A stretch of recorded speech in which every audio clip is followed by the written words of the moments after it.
मेरी माई जगदियाँ जोता वाली माता तेरी सदा ही जय।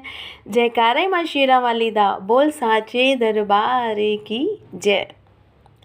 10वां अध्याय दुर्गा सप्तमी का। आइए इसका अध्ययन करते हैं। मैं मस्तक पर अर्धचंद्र धारण करने वाली शिव शक्ति रूपा भगवती का हृदय से चिंतन करती हूँ। वे तपाए हुए स्वर्ण के समान सुंदर हैं। सूर्य, चंद्रमा, अग्नि, ये ही 3 उनके नेत्र हैं और वे अपने मनोहर हाथों में धनुष, बाण, पाश, शूल धारण किए हुए हैं।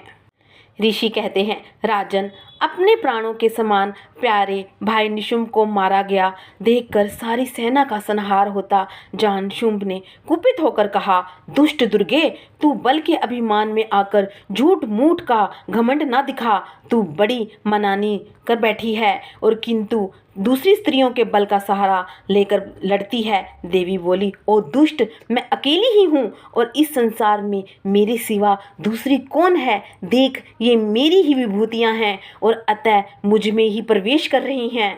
उसके पश्चात ब्राह्मणी आदि समस्त देवियां अंबिका देवी के शरीर में लीन हो गई और उस समय केवल अंबिका देवी ही रह गई।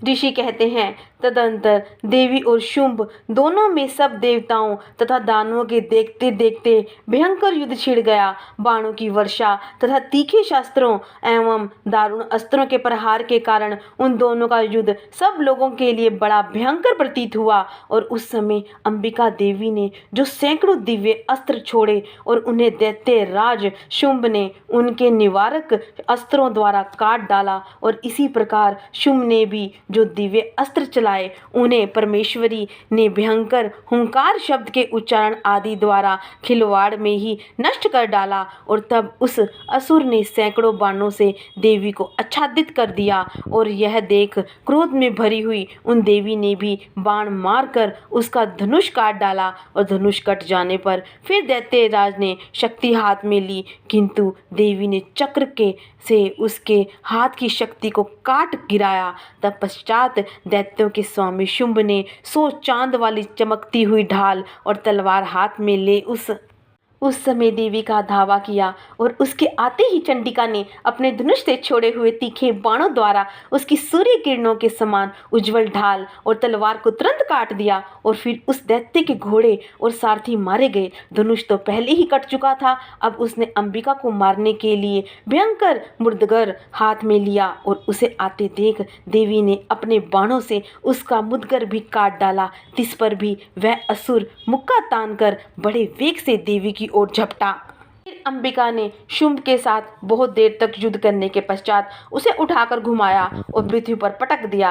पटके जाने पर पृथ्वी पर आने के बाद वह दुष्ट आत्मा दैत्य पुनः चंडिका का वध करने के लिए उनकी ओर बड़े वेग से दौड़ा। और तब समस्त दैत्यों के राजा शुंभ को अपनी ओर आते देख देवी ने त्रिशूल से उसकी छाती छेद कर उसे पृथ्वी पर गिरा दिया। देवी के शूल की धार से घायल होने पर उसके प्राण पखेरु उड़ गए और वह समुद्रों, द्वीपों, पर्वतों सहित समूची पृथ्वी को कांपता हुआ भूमि पर गिर पड़ा। और तत्पश्चात उस दुरात्मा के मारा जाने पर संपूर्ण जगत प्रसन्न हुआ और स्वस्थ हो गया और आकाश स्वच्छ दिखाई देने लगा।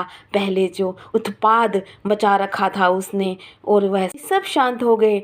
उस दैत्य के मारे जाने पर नदियां भी ठीक मार्ग पर बहने लगी।